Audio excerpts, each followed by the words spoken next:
Hello everyone, आप सभी का स्वागत है eagle IAS the study zone में। तो साथियों, जेपीएससी सीडीपीओ प्रीलिम्स के तहत मॉडर्न हिस्ट्री के क्लासेस या सीरीज जो है प्रारंभ किया गया है और हम लोग भारत के गवर्नर जनरल तथा वायसराय वाले सेक्शंस को कंप्लीट करें। पूर्ण रूप से अगर हम लोग भारत के गवर्नर जनरल और वायसराय को कर लेंगे तो हमें लगता है कि मॉडर्न हिस्ट्री का बहुत बड़ा एक पोर्शन जो है खत्म हो जाएगा, क्योंकि मूल रूप से सारे कार्य जो है इनके साथ जुड़े हुए हैं। तो हम लोग सारे कार्यों को तो नहीं, लेकिन कम से कम जो है अधिकांश कार्यों को तो देख ही लेंगे, जो हिस्ट्री का एक बड़ा पोर्शंस भी होता है। चलिए, इससे पूर्व हम लोगों ने रॉबर्ट क्लाइव और वारेन हेस्टिंग्स को देखा था। वारेन हेस्टिंग्स और रॉबर्ट क्लाइव के द्वारा जो है यूरोपियन सिस्टम या कंपनी के द्वारा जो है अंग्रेजी जो सिस्टम है उसे स्थापित करने का प्रयास किया। लॉर्ड कॉर्नवालिस ने संपूर्ण रूप से यूरोपीकरण कर दिया भारतीय सिस्टम्स का, और ये मूल रूप से जो है प्रशासनिक सुधार के लिए जाने जाते हैं, अपने न्याय प्रणाली के लिए जाने जाते हैं, और शक्तियों के पृथक्करण सिद्धांत सेपरेशन ऑफ पावर के लिए जाने जाते हैं। ठीक है, तो चलिए, जब वो आए तो उन्होंने शुरू में कलेक्टर्स के शक्तियों में वृद्धि किया, लेकिन बाद में उन्होंने कलेक्टर्स के शक्तियों में शक्ति के सिद्धांत पृथक्करण सिद्धांत के तहत जो उन्होंने कम भी कर दिया था। इसके साथ साथ उन्होंने क्या किया, जो फौजदारी अदालत वारेन हेस्टिंग्स के टाइम में था जिसमें भारतीय न्यायाधीश बैठते थे, उसे हटा करके जो है क्या बना दिए ना, 4 सर्किट कोर्ट बना दिए गए। बंगाल के लिए 3 था और बिहार के लिए कितना था, 1 था। बंगाल के 3 क्षेत्र उस समय कौन कौन हो सकते थे, एक तो कलकत्ता, दूसरा क्या था ढाका जहां से व्यापार होता था, और तीसरा मुर्शिदाबाद, चूंकि सिराज का जो क्षेत्र था वो मुर्शिदाबाद का क्षेत्र था, और पटना जो है मेन सेंटर, व्यापार के लिए पटना जो है मेन सेंटर। तो इस प्रकार इन चारों क्षेत्रों में जो है सर्किट कोर्ट, जिला फौजदारी अदालत के लिए घूमने वाले न्यायालय स्थापित कर दिए। और इस घूमने वाले न्यायालय के अध्यक्ष कौन होते थे, तो कन्वेंटेड यूरोपियन सेवा से आते थे। इनके सहायता के लिए जो है काजी और मुफ्ती रखा जाता था, जिन्हें भारतीय न्यायपालिका से जो क्या थे, परिचित थे। चलिए, सदर निजामत अदालत को जो है मुर्शिदाबाद के तर्ज पर ही एक कलकत्ता में भी जो है एक सदर निजामत अदालत स्थापित किया गया। सबसे महत्वपूर्ण कॉर्नवालिस के समय की जो घटना थी वो थी सेपरेशन ऑफ पावर, शक्तियों के पृथक्करण सिद्धांत के तहत कॉर्नवालिस संहिता का निर्माण। कॉर्नवालिस संहिता का निर्माण किया गया 1793 में, और इसी कारण से ही कॉर्नवालिस जाने जाते हैं कि उन्होंने कलेक्टर्स के जो पावर थे, राजस्व रेवेन्यू को न्याय से जो है अलग कर दिया गया। तो इसके तहत क्या किया गया ना, कलेक्टर्स की जो राजस्व शक्तियां थी वो थी, लेकिन उनसे न्याय की जो शक्तियां थी उसे क्या कर दिया गया, अलग कर दिया गया। तो separation of power 1793 Cornwallis Samhita Cornwallis की सबसे महत्वपूर्ण कार्य माना जाता है। और पवेड में आपने देखा होगा, जेपीएससी पवेड में भी ये प्रश्न पूछा गया कि पूछा जाता है कि कलेक्टर के पास जो शक्तियां हैं, न्याय को किससे जो अलग करने की जो शक्ति है उसे कैसे आप व्याख्या करेंगे। तो यहां से ये देख पा रहे हैं कि सेपरेशन कर दिया गया शक्तियों को। ठीक है, चलिए, दीवानी न्यायालय के लिए जो है डिस्ट्रिक्ट जज का जो है पद का निर्माण किया गया था, किसके द्वारा, तो वो भी कॉर्नवालिस के समय के दौरान दीवानी न्यायालय के लिए डिस्ट्रिक्ट जज का पोस्ट क्रिएट किया गया। तो पूर्ण रूप से जो सिविल सर्विसेज जो है नागरिक सेवा में जो परिवर्तन लाया जाना चाहिए, वो परिवर्तन किसके द्वारा स्थापित कर दिया गया था, तो कॉर्नवालिस के द्वारा स्थापित कर दिया गया। पुलिस सेवा में भी सुधार किया गया। पुलिस के काम को प्रोत्साहित करने के लिए उन्हें वेतन की वृद्धि तो की गई, साथ में उपहार और पुरस्कार देने की प्रथा आरंभ की गई। पूरे जिले को 400 वर्ग मील के क्षेत्रों में बांट दिया गया, और प्रत्येक क्षेत्र में एक दारोगा और साथ में कर्मचारियों की नियुक्ति भी कर दी गई। तो इस प्रकार पुलिस व्यवस्था को काफी मजबूत बनाया गया। कॉर्नवालिस के क्षेत्र में और भी बहुत सारे महत्वपूर्ण कार्य हुए। कॉर्नवालिस ने वारेन हेस्टिंग्स के काल में या society of trade, board of revenue के समय काल के दौरान जो निजी अधिकारियों के जो व्यापार में वृद्धि हुआ था रॉबर्ट क्लाइव के समय से, उसे रोक लगाने का भरपूर प्रयास किया, और इसके लिए घूस और उपहार लेने की प्रथा को जो है पूर्ण रूप से बंद कर दिया। निजी व्यापार पर पूर्णतः प्रतिबंध लगा दिए।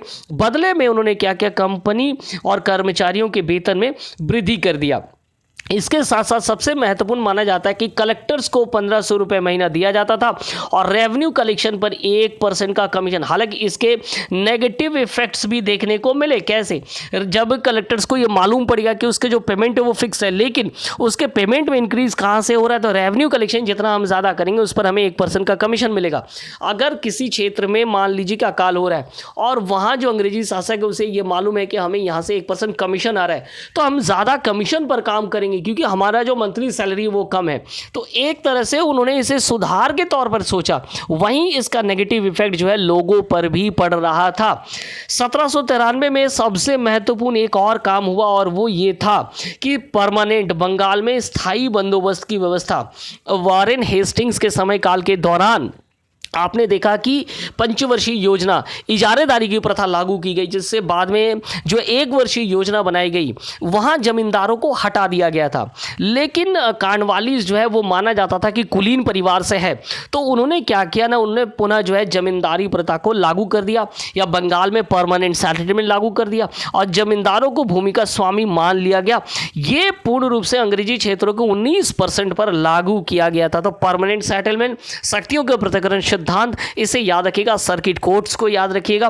ठीक है, चलिए आगे बढ़ते हैं। और क्या कुछ है, कार्नवालिस ने प्रशासन का यूरोपीकरण, जैसा कि मैंने आपको कहा, और सिविल सर्विसेज को प्रारंभ किया। तीसरा, आंग्ल मैसूर युद्ध, जिसके तहत टीपू की शक्तियों को कम किया गया।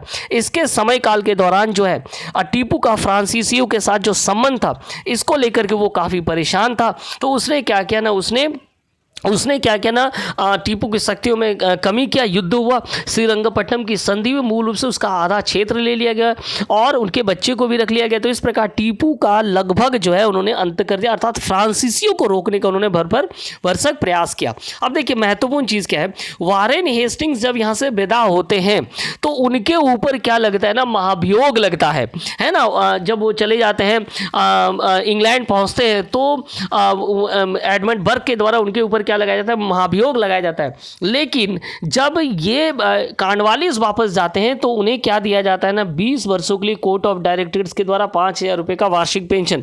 तो दोनों के कामों में क्या है, काफ़ी अंतर है। इससे यह सिद्ध होता है कि रॉबर्ट क्लाइव से जो भ्रष्टाचार की प्रक्रिया शुरू हुई थी, जो वॉरेन हेस्टिंग्स के काल में भयानक लूट तक पहुँच गया था, वो थोड़ा कम हो गया, चूँकि सिस्टम्स को पूर्ण रूप से सुधारा गया, यूरोपीकरण कर दिया गया, न्याय प्रणाली में सुधार किए गए, कई कार्य किए गए, संहिताबद्ध किया गया, शक्तियों को अलग कर दिया गया। तो ये एक अच्छी सोच के साथ कार्नवालिस के द्वारा काम किया गया था। लेकिन अंततः ये सारे प्रोसेस यूरोपीयकरण का था, जिससे भारतीय व्यक्तियों को काफी दिक्कत हो रहा था। चलिए आगे बढ़ते हैं। नेक्स्ट जो है वो है लॉर्ड विलीजली। अब तीन चीज़ ध्यान में रखिए, बंगाल के गवर्नर से अगर हम बात करेंगे तो रॉबर्ट क्लाइव ने क्या किया, सबसे पहले तो शक्तियों को ले लिया, अधिकार को ले लिया, उत्तरदायित्व को भी ले लिया।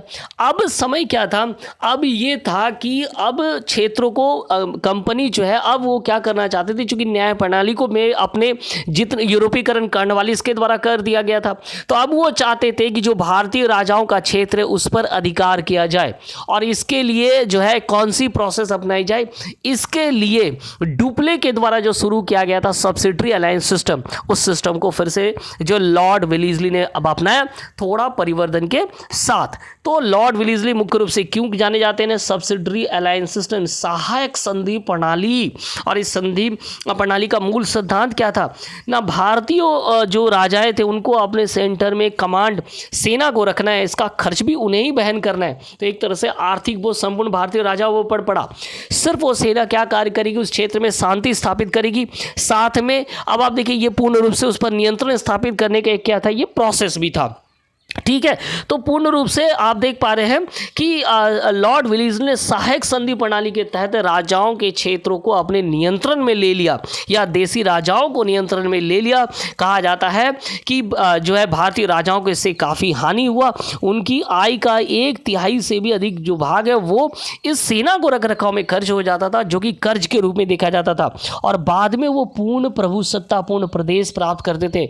जब वो कर्ज नहीं दे पाते थे तो बदले में उस भरण पोषण के लिए, सेना के भरण पोषण के लिए उन्हें क्या मिल जाता था, पूर्ण प्रभुसत्तापूर्ण प्रदेश उन्हें मिल जाता था। तो एक तरह से जो स्टेट है वो धीरे धीरे कहाँ जाने लगा, कंपनी के अधीन जाता रहा। चलिए आगे बढ़ेंगे। तीसरा क्या है, सहायक संधि करने वालों में सबसे पहले जो है हैदराबाद के निज़ाम से 1798, फिर मैसूर, फिर अवध किया गया, फिर तंजौर, फिर पेशवा, बरार, सिंधिया और जितने भी राजस्थान के क्षेत्र में जो क्षेत्र थे देसी राजाओं के, वे सभी ने 1818 में क्या किया ना, सहायक संधि सब्सिडी अलायंस सिस्टम पर काम किया।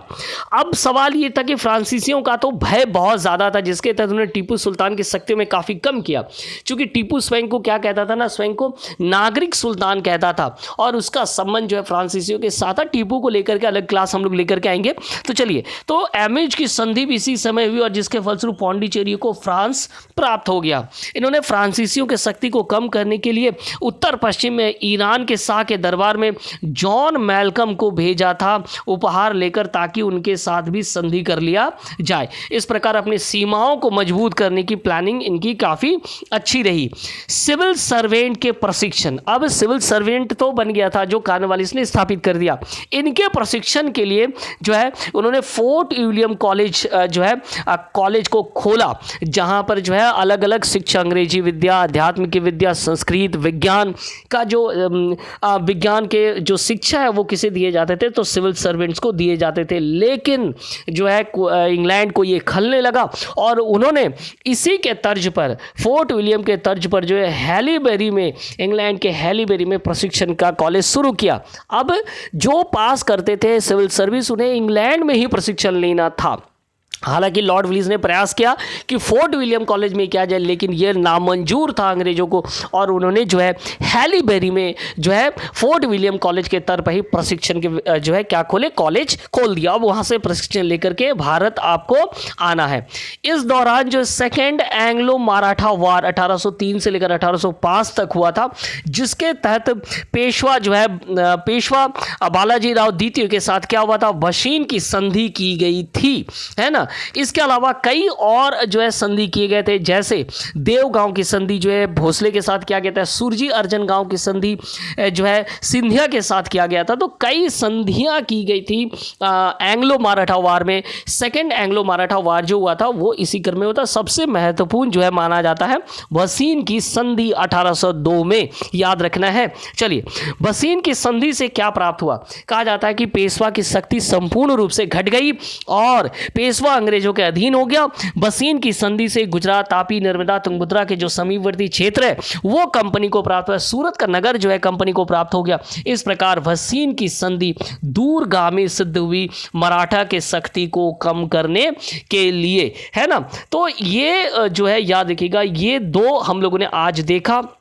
हम लोगों ने कॉर्नवालिस को देखा जिन्होंने शक्तियों के पृथक्करण सिद्धांत, भूमि परमानेंट सेटलमेंट के सिद्धांत को लाए, और उसके बाद लॉर्ड विलीजली जिन्होंने मराठा के पावर्स को कम किया, सब्सिडरी अलायंस के तहत स्टेट को कैप्चरिंग करने की जो प्रोसेस है उसे आगे बढ़ाया। आगे अन्य क्लासेस आपके लिए लाए जाएंगे। हमारे साथ जुड़े रहिए ईगल IAS स्टडी जोन में। आप सभी का बहुत बहुत धन्यवाद।